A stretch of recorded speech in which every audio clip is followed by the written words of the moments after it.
Nation. Handoff middle. First down. Touchdown! And listen to the Cougar Nation. Every Monday night, we break down the Cougars' last game and look ahead to next week. Cougar Nation, brought to you by Blue Barn Wealth. Here's BYU insider Mitch Harper and Matt Baiamonte on Utah's legacy home of the Cougars, KSL News Radio. Cougar Nation, welcome in to our BYU versus SUU recap show. Can't wait to get going here. We're here every single Monday from 6 to 7. There's a lot of ways to interact with the show as well. You can listen right here on KSL News Radio, which you're probably doing, and thanks for joining us. You can watch us on the KSL Sports app, KSLSports.com, KSL Sports YouTube. You can interact with us that way. Jonathan Ashcroft on YouTube from Henderson, Nevada. Shout out to you. Love the show and the takes. Let's have a great show, and we got a great show planned, Mitch. That we do. We got to break down this BYU win over Southern Utah and get an early look, of course, at the Arkansas Razorbacks as well as the Cougars will go out on the road in Week 3 to take on the Hogs from the SEC. And here on the show, too, we want you to be part of it as we'll be taking your phone calls, 801-575-8255.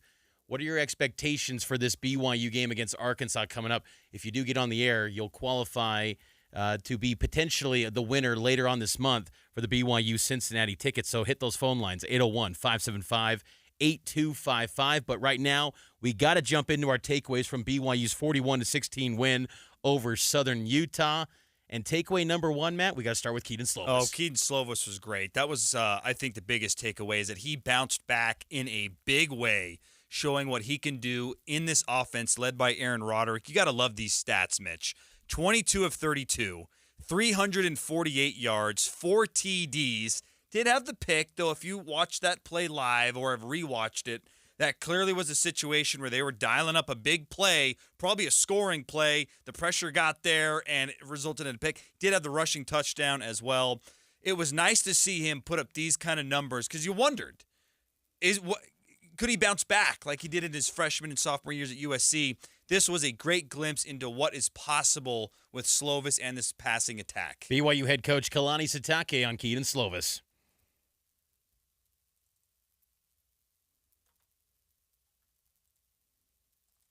We're having some technical issues there with that.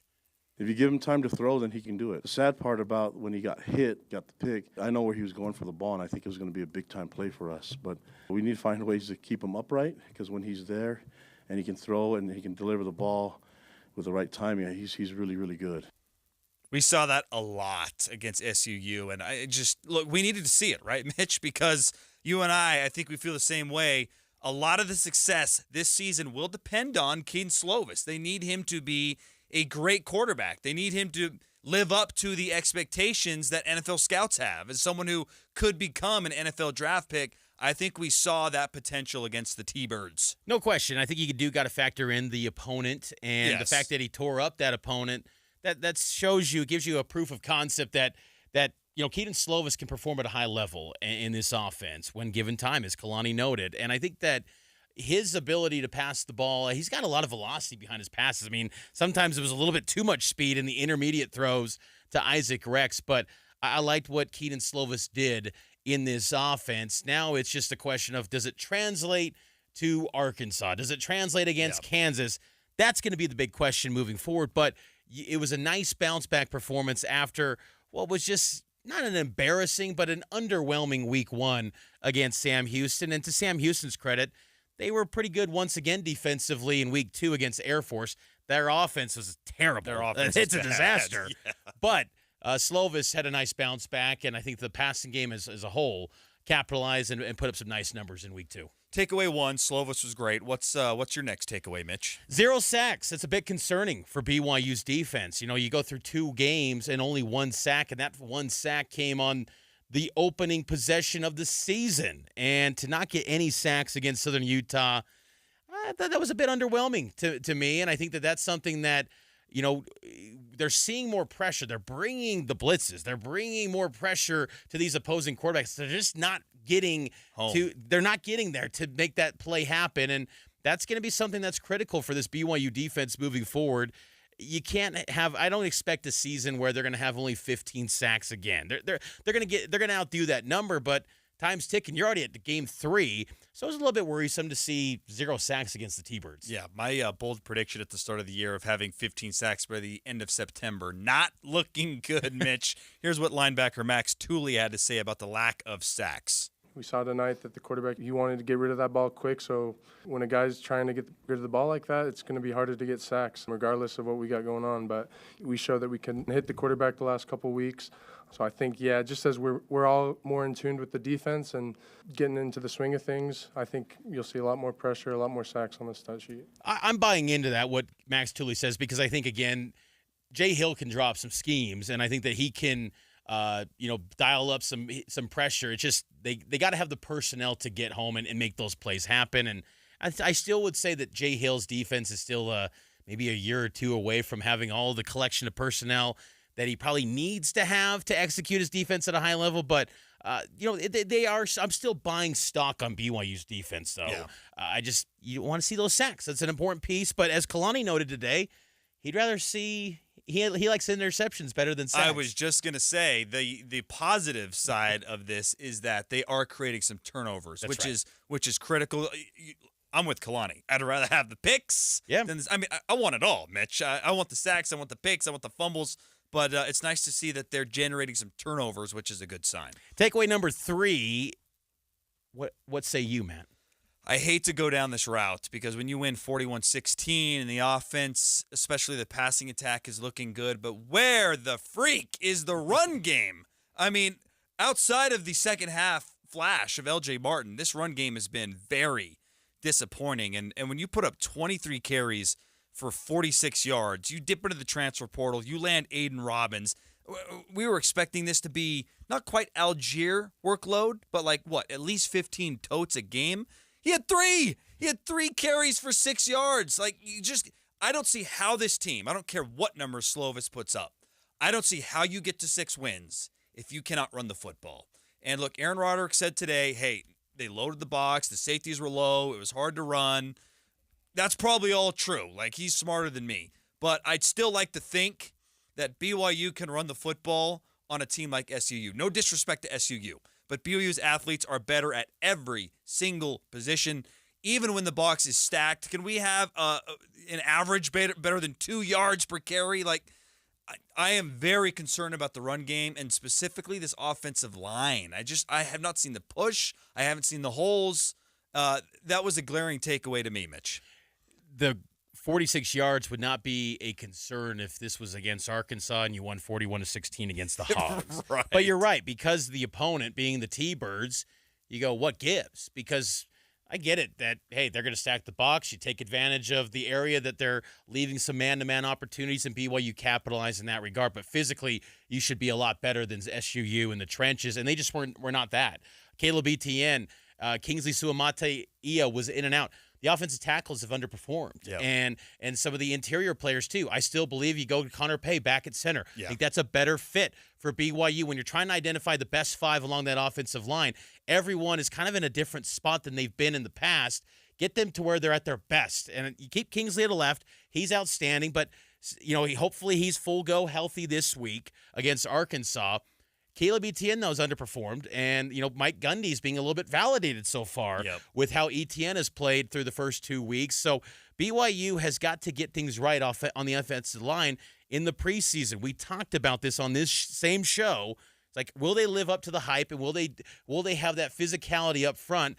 Because I felt like they've been more along the lines of what they looked like last year against Oregon, and compared to this dominant force that I expect them to be. Pass blocking, they've been good still. The run blocking, though, is where they've let down, and this run attack has to get going because I think BYU, you're going to be in so many games where you're an underdog, and you got to be able to shrink the clock a little bit, shrink the game time, and that's going to be by running the football. You cannot just air it out 35, 40 times and rely on Slovis the entire game. That's a great point, Mitch. It just dawned on me, really. The offensive line, not a single player from last year in terms of where they played is in the same spot now. And I think, to your point, the obvious choice is let's get Connor Pay back at center. We've seen that work before, and let's go from there, identifying a cohesive offensive line group that can get the job done. We got to take a break here. Hey, Cougar Nation, brought to you by Blue Barn Wealth, fee-only fiduciaries who help you live within your meaning. BlueBarnWealth.com. Lots of ways to interact with the show. You can text us 57500. Call us if you want to win tickets to BYU in Cincinnati. You call, you get on the air, you qualify. We'll draw that a little closer to game day between the Cincinnati and BYU. 801-575-8255. You can comment on YouTube as well. Got to take a break. On the other side, we'll give out some helmet stickers from the win against SUU. Stay with us. One of the country's premier business valuation and advisory firms is located right here in Utah. Trusted by top growth, small and mid-sized private companies, not just in Utah, but nationwide. Providing business valuation reports and M&A advisory, Economics Partners has helped clients ranging from billion-dollar biotechs to small consumer products or services businesses. Really, any size or company type you can imagine. They're the best at what they do. They understand the importance of great communication and delivering results. For your business valuation, acquisition, or sale, reach out to Economic Partners. You may just be curious what your business is worth if you were to sell. Or you may need a formal ASC or IRS compliant business valuation report for financial or tax reporting. Either way, go to econpartners.com and work with the best. econpartners.com. And go Cougs. At Shields, we know good things happen when preparation meets opportunity, which means during the season, the only element of the hunt we can actually control is the work we put in and the gear we trust. So stop by the Shields sale event September 9th through the 17th and save on brands you can trust, like Sitka, Lucky Duck, Benelli, and select Shields Outfitters gear. Our Shields experts are ready to prepare you for success on your next upland and waterfowl adventure. Shields, earn your moment. If you've had painful kidney stones, you know you don't want more. Moonstone Stone Stopper is a simple solution that works. Created and recommended by top kidney stone doctors, Stone Stopper is an alkali citrate formula scientifically proven to prevent crystallization. Stone Stopper's patented formula is gentle on the stomach and is available in easy-to-swallow capsules, gummies, and powder drinks that make hydration delicious. Stone Stopper is available at participating Walmart and Walgreens stores. Look for the red stop sign on the bottom shelf of the vitamin aisle. For more information or to find a store near you, go to stonestopper.com. This week's movie show is brought to you by Sound Sleep Medical. Get a free sleep screening and a free sleep consultation by tuning in on Friday morning. Sound Sleep Medical with 7 locations in Utah. Kids are back in the classroom, and at Central Bank, they understand the importance of forming good financial habits at an early age and encouraging kids to succeed in the classroom. Central Bank's Youth Smart Savings Account rewards students for great grades. Central Bank will reward your child grades 6 through 12 for every A or A- earned on each report card up to $32 per school year. They'll also match your child's opening deposit up to $20. And if earning a higher interest rate than a regular savings account isn't enough, they'll also let your youngsters choose from their treasure chest with each in-person savings deposit. Open a Youth Smart Savings Account for your child, teen, or grandchild and teach them to save early. Central Bank's Youth Smart Savings Account is the smartest, hardworking children's savings account around. Visit them online at cbutah.com or in person at one of their 12 Utah County locations. Additional terms and conditions may apply. Member FDIC, Equal Housing Lender. Cougar Nation. A 75-yard touchdown run down the far sideline. Every Monday at 6 on KSL News Radio. Welcome back into Cougar Nation, brought to you by Blue Barn Wealth. If you need BYU football updates this season, which I know you do, if you're listening to Cougar Nation, you absolutely need those text updates. Text BYU to 57500. You can get updates on game day, any injury updates, news, information, breaking news. Text BYU to 57500. Whenever we recap a game here on Cougar Nation, we always dish out some helmet stickers. Cougar Nation helmet stickers. Mitch and Matt dish out the stickers for BYU's best players this week.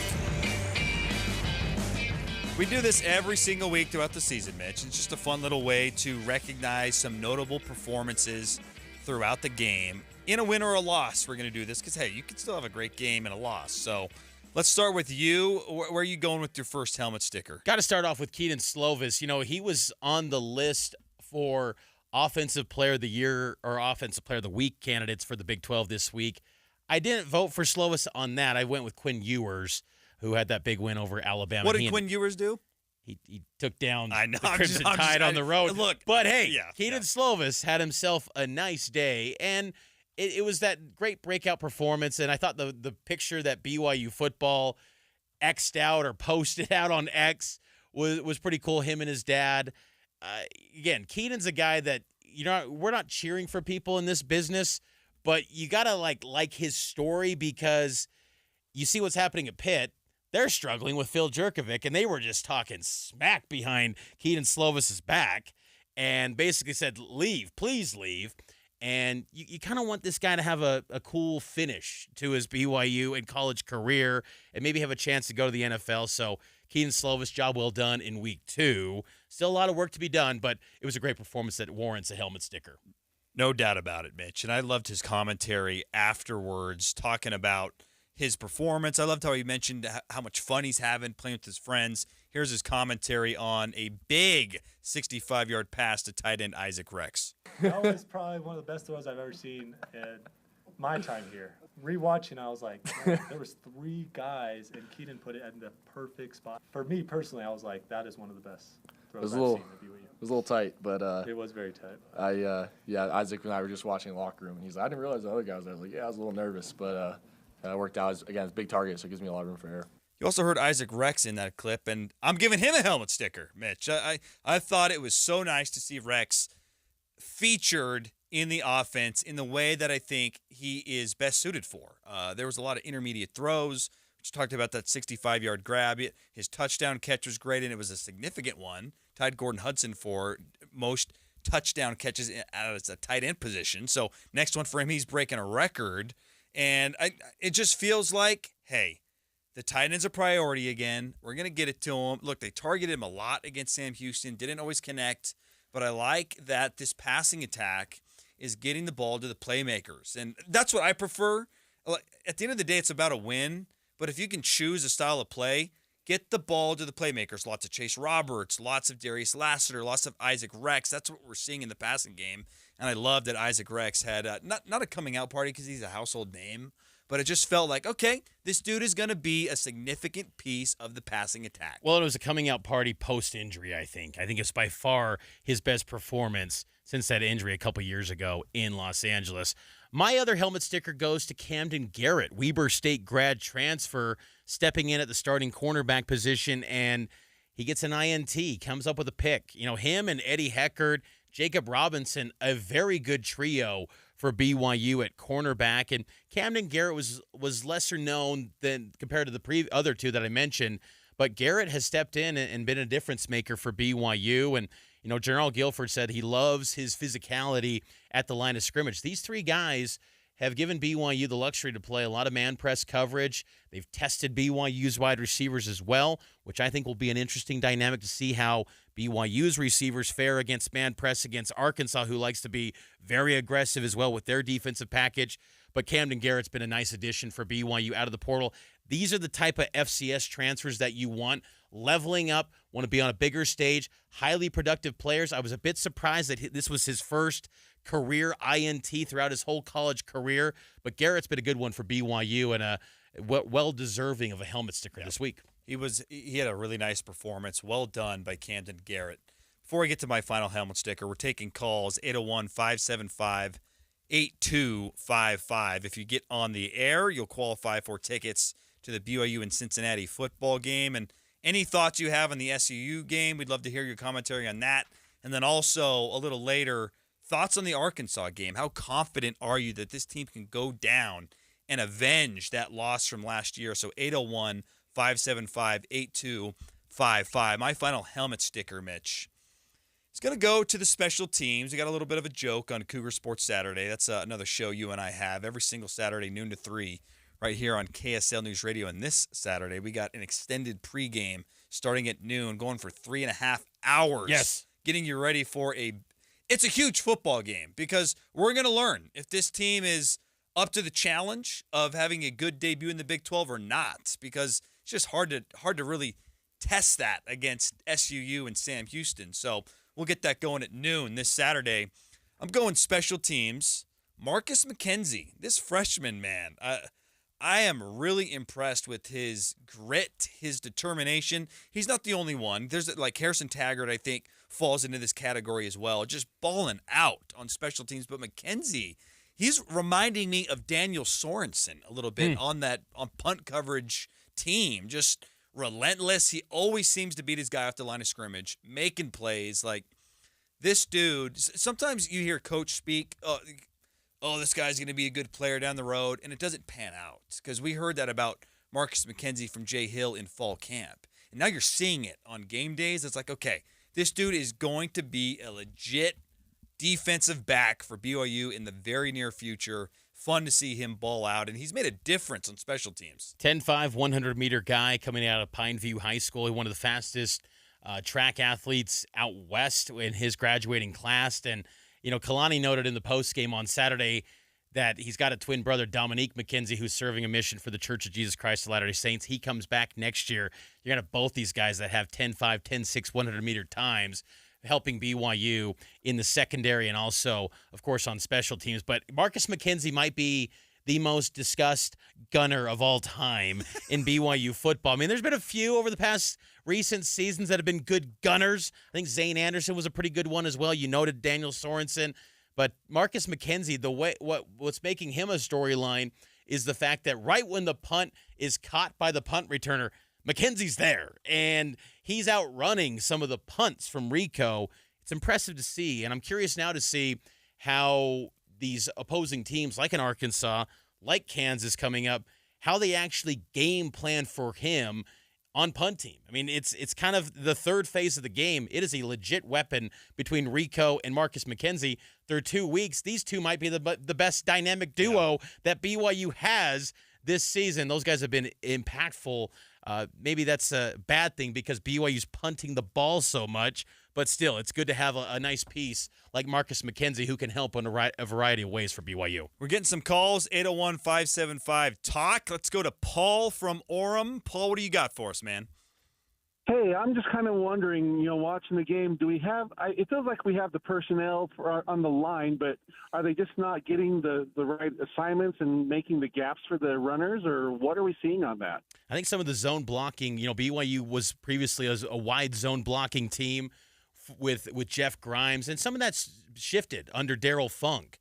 And so some of the assignments, you'd have to be in that specific room to understand the exact assignments, but it just seems like they are not exploding off the line of scrimmage and getting that push and pushing these teams back. You see it in this run blocking. I mean, it's not getting these opponents to the second level.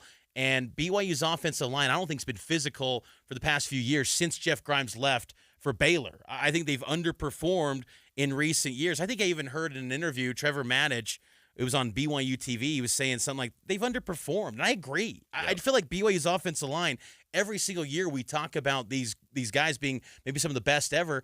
I think they've underperformed. I mean, I remember a couple of years ago, Aaron Roderick said, this is Big 12 ready. This is the position group that's ready to step in, turnkey ready in the Big 12. Not the case at all. No. And they've upgraded what would seem like better personnel than in years past. They've underperformed. That's got to get fixed coming up this week. Thanks for the call, Paul. We'll keep taking your calls, 801-575-TALK. I'd also add to that, it's clear the learning curve of everyone playing new positions is taking longer than we thought for them to gel as a group. We'll take the break here. News, traffic, and weather coming up. On the other side, we'll discuss what's trending up and down in the world of BYU football. Back in just a moment. It's 6:30 at KSL News Radio. Good afternoon. I'm Maria Chaleos. KSL's top local story this hour. Salt Lake City police are investigating after a threat involving a bomb was called in about the Jewish Community Center near the U on Saturday. KSL News Radio's Lindsay Errett spoke to one woman who had to shelter in the locker rooms for over 2 hours. She spent those hours separated from her husband and boys who were in the men's locker room. She said updates were sparse, but credits the staff for doing what they could. Meanwhile, outside, police say they were investigating a threat to their 911 dispatch about the JCC from a caller who used technology to block their caller ID. Bomb-sniffing dogs searched the JCC and the area but found nothing. Salt Lake City police say they have to respond to these types of threats as if they are real. 12 schools in the Salt Lake City School District will be giving out free breakfast and lunch to all their students this year. Spokesperson Yandri Chatwin says it'll make a big difference. We want to make sure that everyone has the opportunity to eat. This is about meeting basic human needs and setting our kids up for success. The 12 schools all qualify for the free meals under a federal program that looks at the number of families applying for other government assistance programs like food stamps. Our top national stories this hour from ABC News. Officials in Turkey say they have rescued the American researcher out of a Turkish cave today. Mark Dickey became seriously ill more than 3,000 feet below the cave's entrance over a week ago. Turkey officials say Dickey is fine and is being treated by emergency medical workers. Coming up, we do have some storms headed our way. KSL weather is next. KSL News Time, 6:31.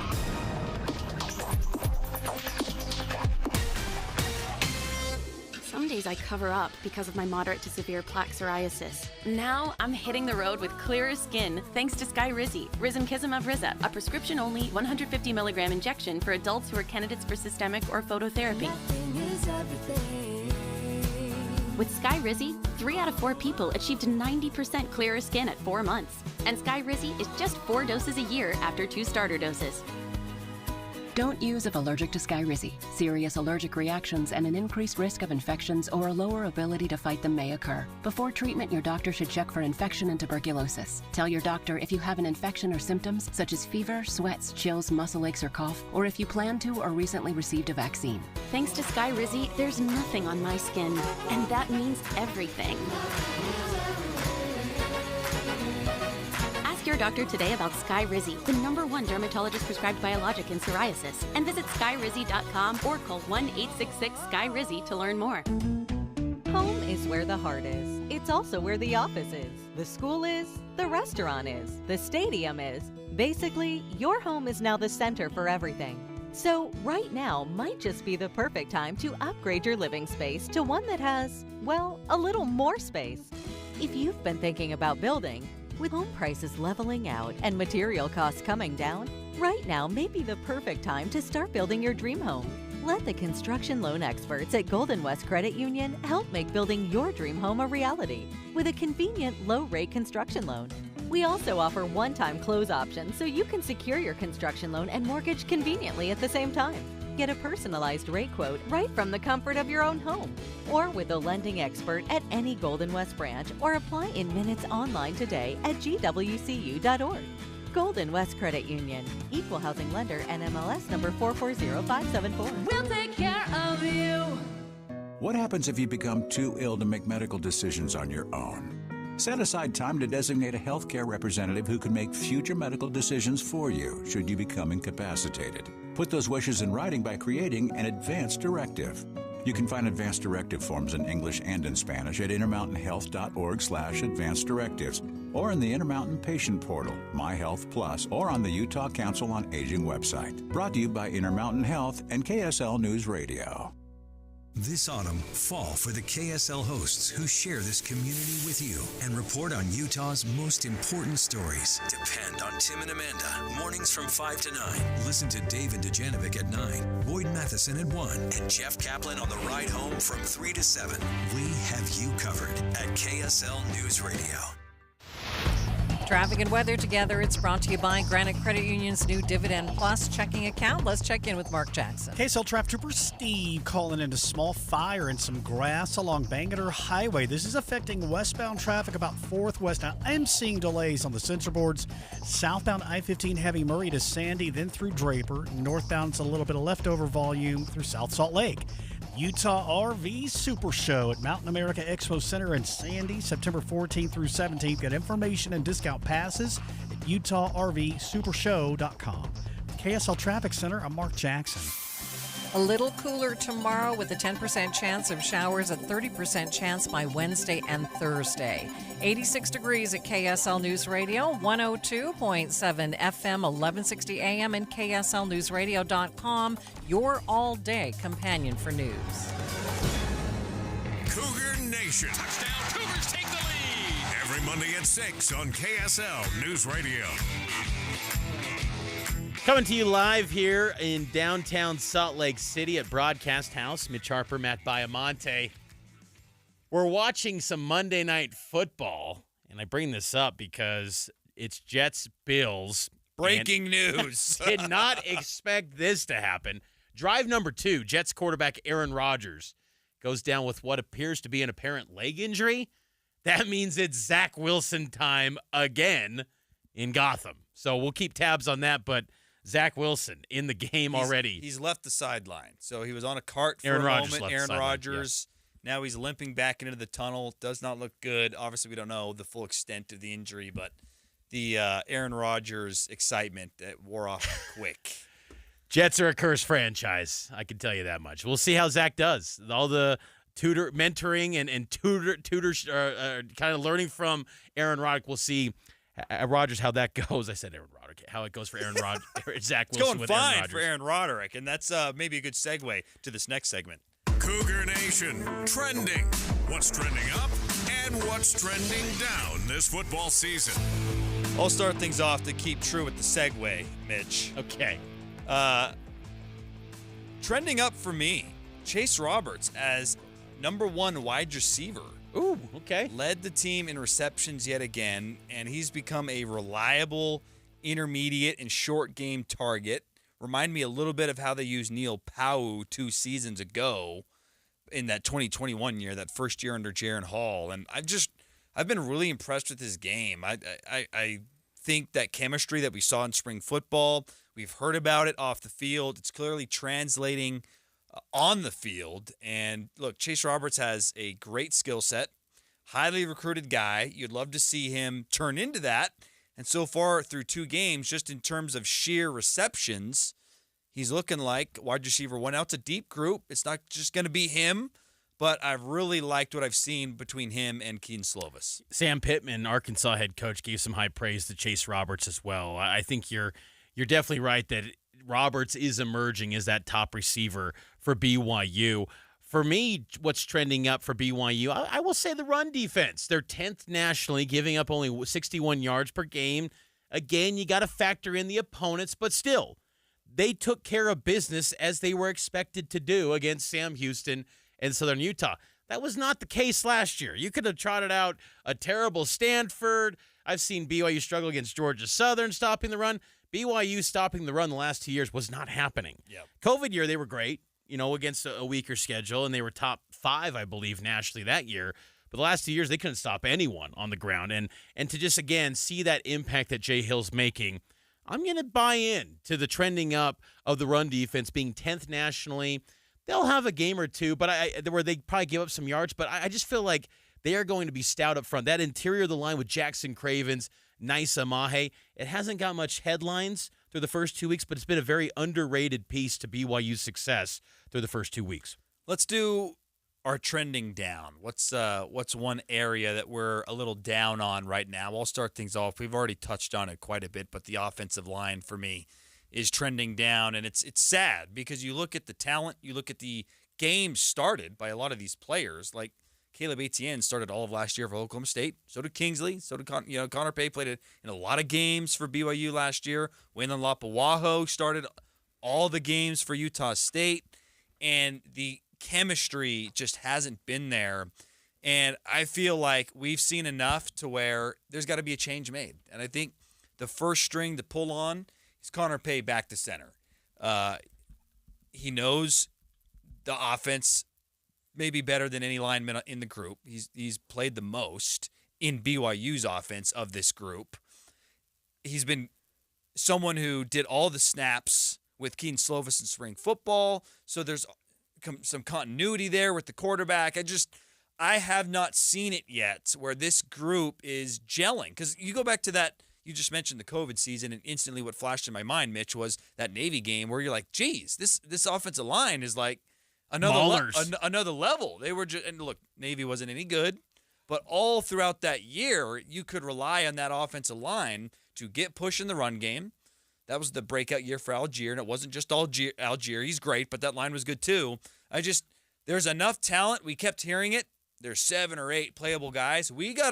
Time's running out, as you said. We got to find the 5 that can play together and move the line of scrimmage. The nice thing for being in a league now is that this week is one last test before it really counts in conference play to kind of figure out that offensive line. What's trending down for me is BYU's schedule. And what I mean by that is BYU isn't favored to win any of the remaining 10 games on its schedule.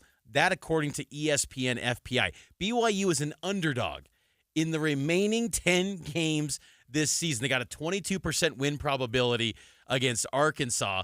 It's crazy to see the shift with the Cincinnati game. Cincinnati, who beat Pitt last weekend, they're now favored to beat BYU. BYU's only got a 29% win probability against Cincy.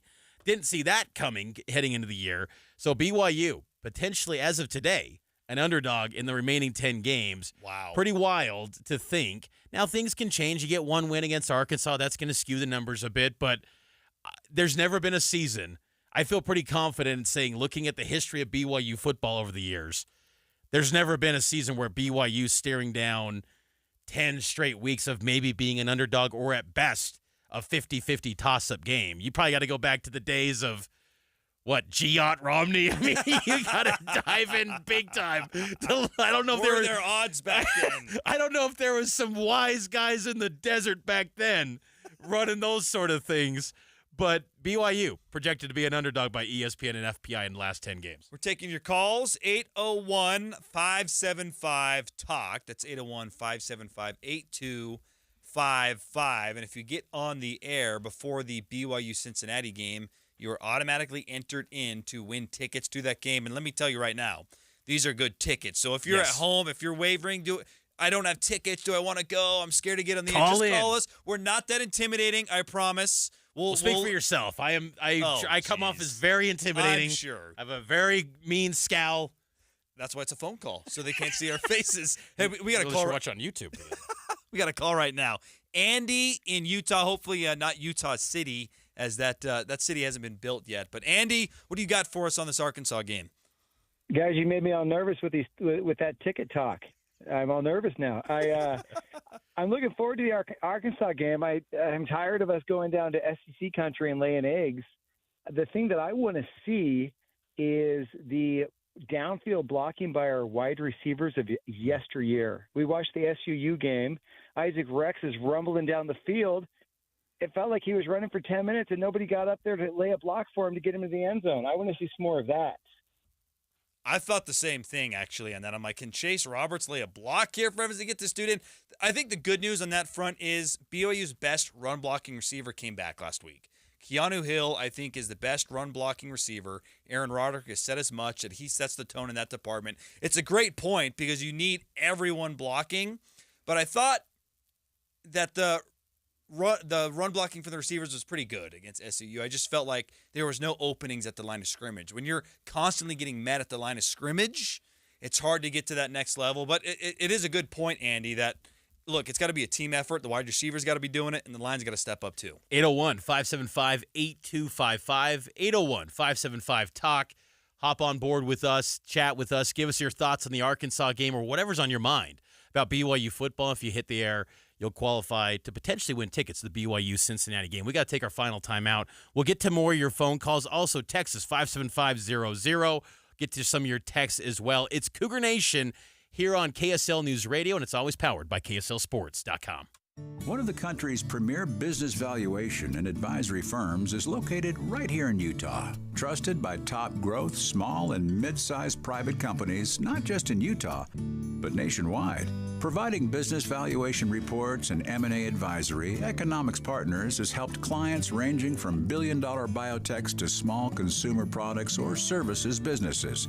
Really, any size or company type you can imagine. They're the best at what they do. They understand the importance of great communication and delivering results. For your business valuation, acquisition, or sale, reach out to Economic Partners. You may just be curious what your business is worth if you were to sell. Or you may need a formal ASC or IRS compliant business valuation report for financial or tax reporting. Either way, go to econpartners.com and work with the best. econpartners.com. And go Cougs.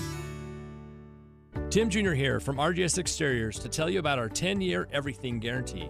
Most contractors spout off having great warranties that last forever. But those warranties are always, and I do mean always, riddled with loopholes, exception, fine print, and nonsense. At RGS Exteriors, we cover everything. Parts, labor, material, everything and anything for 10 full years. There's no cost to you whatsoever. No hoops to jump through, no exceptions. Yes, the products we sell, like James Hardy Siding, our windows, gutter covers, come with a 25 to 50-year manufacturer's warranty, just like everybody else. But the truth is, the products almost never fail. It's always the labor and material which is never covered, so you're stuck paying for service calls. For peace of mind, call RGS Exteriors. You'll sleep easy for 10 full years. 801-280-3110 or visit us at rgsutah.com. That's 801-280-3110 or online rgsutah.com. Gutters, siding, windows, and all exteriors with a 10-year everything guarantee. Kids are back in the classroom, and at Central Bank, they understand the importance of forming good financial habits at an early age and encouraging kids to succeed in the classroom. Central Bank's Youth Smart Savings Account rewards students for great grades. Central Bank will reward your child grades 6 through 12 for every A or A- earned on each report card up to $32 per school year. They'll also match your child's opening deposit up to $20. And if earning a higher interest rate than a regular savings account isn't enough, they'll also let your youngsters choose from their treasure chest with each in-person savings deposit. Open a Youth Smart Savings Account for your child, teen, or grandchild and teach them to save early. Central Bank's Youth Smart Savings Account is the smartest, hardworking children's savings account around. Visit them online at cbutah.com or in person at one of their 12 Utah County locations. Additional terms and conditions may apply. Member FDIC, Equal Housing Lender. Yeah, I'm so stressed. Our business is growing. We've got people all over now. Ooma. What is that? Meditation? I'm recommending the Ooma cloud phone system with auto attendant and more than 50 features. Ooma? Yep, switching to Ooma is a cinch. Just $24.95 per month per user, plus taxes and fees. Ooma. Now you're feeling it. Find small business calm at ooma.com/radio. That's OOMA.com/radio. Not completing high school is more of a social thing than it was an academic thing. Even though all these years have passed, I still had that longing to have my diploma. At age 30, Carissa finished her high school diploma. If you're even considering getting your high school diploma, you can do it. No one gets a diploma alone. If you're thinking of finishing your high school diploma, you have help. Find free adult education classes near you at finishyourdiploma.org. That's finishyourdiploma.org. Brought to you by the Dollar General Literacy Foundation and the Ad Council. Mom and Dad used to argue about everything, especially about Dad's drinking. It drove me crazy. It got so bad, I couldn't do my homework. I couldn't concentrate. I absolutely refused to let any of my friends come to our house for any reason. I would have been humiliated if anyone found out how much my dad drank and how loud my mom screamed at him. My family went from totally crazy to quiet, calm, and even peaceful. The only thing that happened is my mom started going to Al-Anon family groups. Her relationship with my dad really changed. I asked Mom if she would take me to her Al-Anon meetings or to Alateen. I wanted to see if I could have a better relationship with my dad. I'm sure glad I did. If someone's drinking troubling you, you might be surprised at what you can learn in an Al-Anon or Alateen family group from people just like you. Call 1-888-4-ALANON or go to alanon.org. Start your day with all news in the morning. Then hear Dave and Dejanovic talk about the biggest stories from 9 to noon. Property taxes in Utah have skyrocketed. One tax that I cannot prepare for. Breaking news, important talk, all morning on KSL News Radio. Cougar Nation. The Cougars picked it up! And in overtime, they won it! Every Monday at 6 on KSL News Radio.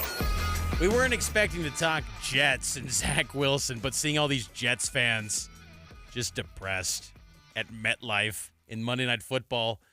Aaron Rodgers gets hurt, and Zach Wilson's back as QB1 apparently for the Jets now, and all these Jets fans are just depressed. The man, they scolded all the Jets players, basically changing their ex-profile pictures to Aaron Rodgers, saying, get rid of Zach. Now he's back, QB1. Crazy to see. Would be even crazier, Matt, is if BYU pulled off an upset here against Arkansas. We want to hear your takeaways or your thoughts on this BYU-Arkansas game coming up on Saturday night. Kickoff at 5:30, extended, and I mean extended pregame. Going to be at noon. Myself and Matt live from Fayetteville. We'll get you ready for the Cougars and the Hogs. BYU is a big underdog. First time in 5 years BYU's going in to a game as a double-digit underdog. Call me crazy, and you might, Mitch. I feel like this is still a winnable game. I don't buy that Arkansas is that special. I don't like their new offensive coordinator at all. I remember watching him a couple years ago when he ran the show at Miami. Coach Eaton, is it Dan Enos? Yes. I do not think this dude is any good. So they have a nice quarterback. They are missing their star running back, Raheem Rocket Sanders. Love that name. Love the name, and he was amazing against BYU last year. 175, 2 TDs. Not playing. I don't feel like Arkansas is one of the better teams in the SEC. I feel like this is a winnable game. Now, BYU will have to play better than they've played these first 2 weeks, but it is by no means is this a situation like this feels to me a lot like the Tennessee game in 2019. Tennessee was okay that year. I think they finished 500. That's probably where Arkansas was 8 wins finish. that year. Oh, 8. Yeah. Okay. That was the year they had a bunch right there at the end. Yes. So, look, I think this is a winnable game. I think this Jets injury is way worse than this game would be in terms of a shock factor. So, that's my 2 cents on Arkansas. Arkansas has finished 7-6 last year. They're far and away their best performance offensively was against BYU, 644 yards given up to the Hogs by BYU a season ago. I'll tell you, this is going to be night and day difference. And even Sam Pittman today in his press conference said this is going to be a completely different BYU defensive scheme than we saw a year ago. And because last season, BYU couldn't do anything to stop KJ Jefferson and this Hogs attack. I do think there's some opportunities for BYU's defense to have success against Arkansas. I'm with you there. But I'm very curious to see how BYU's offense stacks up against the Arkansas defense. There's some in the second tier of Arkansas's defense. There's a little bit of inexperience at the linebacker position, but they've got a very good defensive line with Trajan Jeffcoat, who's the SEC Defensive Player of the Week this week. He had a great game against Kent State. He's going to be a handful, and that's a little bit worrisome because if BYU's offensive line, which has had struggles, cannot give that clean pocket to Keaton Slovis, what does this game look like? But, yeah, I felt double digits seems high, a little bit high because BYU also, to Kalani's credit, they've always been a good team in revenge opportunities. Now, Kalani downplayed the revenge commentary and wasn't bought into all of that, but you think about Wisconsin in 2018. They go in as a 3-touchdown underdog. They win in Madison. They won at Arizona as a sizable underdog to open that season. BYU does better than people think in these sort of spots, but still, this is a game where I think the thought would be the overall collection of talent on Arkansas's roster is going to be far superior than BYU because a middle-of-the-road SEC team, typically in most leagues, maybe not this year because the SEC is a little bit down. Yep. But maybe in most years you would think that might be in the upper tier of a lot of power leagues. 801-575-8255. That's the number. Give us your thoughts on this Arkansas game. How confident are you that BYU can win? I wouldn't say I'm confident that BYU can win. I just don't look at this game as like that Texas game, which always felt like a loss, but then you see what they do against Alabama, and Quinn Ewers is clearly taking a big step forward. They've got unbelievable playmakers in the passing game. That feels like a loss. Like, I can't dream up a scenario where they beat Texas. Here, I can dream one up, and sure. it all starts with the run game, Mitch, but I'm not the only one who thinks that the blocking needs to improve in order for this run game to flourish. Here's head coach Kalani Sitake talking about the rush attack. I just want to see the ball carried with more intensity and get more yards. I don't know. I have to watch the film, but we need somebody that can carry the ball and do it the right way. We need someone that can block for them and make sure we get more yards. That's what we got is not good enough. We're taking calls, 801-575-8255. Right now we got Jeff on the line, wants to talk some quarterbacks. Jeff, what do you got for us? Hi, thank you. Yeah, just a little bit. I realized that when it happened, the game was out of reach, but Slovis was doing really well. They pulled him out near the end of the game, and then Flanagan, I think that's his name, came in, and he had a really rough time. He could hardly, I'm no quarterback, of course, but he could hardly move the ball. How concerned are we about our second and third string quarterbacks? Because we've seen it in the past where we've had to go to the backup sometimes. And then I'll hang up. Thanks. Thanks for the call, Jeff. I'm concerned for the second and third units because up until Saturday, none of those guys had taken a snap in a BYU game. And Finnegan, was not a highly coveted recruit coming out of high school. BYU didn't even offer him, and he was an LDS kid and still LDS. He went to Boise State first. I think there's definite concern. I am intrigued by Jake Retzlaff, and I think it tells you a little bit from Aaron Roderick that he wants to badly maintain Retzlaff's red shirt. Notice, games out of reach, blowout, Finnegan steps in, not Retzlaff, because, again, they would like to keep Retzlaff redshirted, and maybe that says they view him as a QB1 of the future. I still am of the belief down the road, next year and beyond, you're probably looking at a portal QB just to kind of ensure your numbers, but Retzlaff's intriguing, and he's got that dual threat ability maybe that Slovis doesn't bring to the BYU offense, and I would even argue Finnegan's more of a pocket passer as well. He's got some dual threat ability. He's a good athlete coming out of high school, but I think he'd rather sit in the pocket where Retzlaff can run and also kind of make those cliche off-platform throws as well. But to answer the question, I am a little bit concerned about that second unit on the quarterback spot. We got time for one more call, 801-575-8255. If you get on the air in the next 3 minutes, it'll qualify you for tickets for BYU in Cincinnati. I'm not too concerned if it's a short-term thing. I feel like Finnegan or Retzlaff could come in and keep the ball rolling. I don't feel like those guys are up to Slovis's ceiling in terms of potential, but I'm not so down on them like this coaching staff was on Jacob Conover. Like they just last year they would try to do anything they could to stay away from Jacob Conover. I don't think that's quite the reaction to these backup quarterbacks. Let's get out to the phone line, brought to you by Blue Barn Wealth. Gordon, you're on Cougar Nation. What's on your mind, Gordon? Hi, just as much as I'd like BYU to win this game, I don't think it's going to be close, and it's not going to be close because a blowout. Because BYU cannot run the ball. They cannot run the ball, and Slovis is not hitting enough targets. He's targeting Rex too much. I think for those two reasons, it's not going to go well. I beg to differ. I don't think he's – look, I have no problem with Slovis targeting the top dogs. In fact, I think that's a strength of this offense right now is that they know who the playmakers are and they get them the football. Like, you see that all the time in the NFL. I know it's a different game, but in the NFL, you target your best players. Like the year that the Rams targeted Cooper Kupp over and over again and again, they win the Super Bowl. So I have no problem with them targeting their best players offensively. The run game is a valid concern, which we've discussed a lot here in Cougar Nation. That has to change. And look, I'm not looking for 150-plus yards. It just can't be 2 yards a carry. It's got to be north of 3. They got – you brought this up earlier, Mitch. Shrink the clock a little bit with the run game. You have to, and I think that BYU's got a chance to hang around. BYU is going to bring the effort. That's one thing you can never question about BYU, and I know it's a cliche thing, but I do believe BYU is going to bring it, whereas you can say with Arkansas, will they have that same urgency? Sam Pittman said they would, but sometimes there's got to be some doubt where you think, hey, we crushed these guys a year ago. We're going to cruise once again against BYU. We'll find out Saturday. 5:30 kick.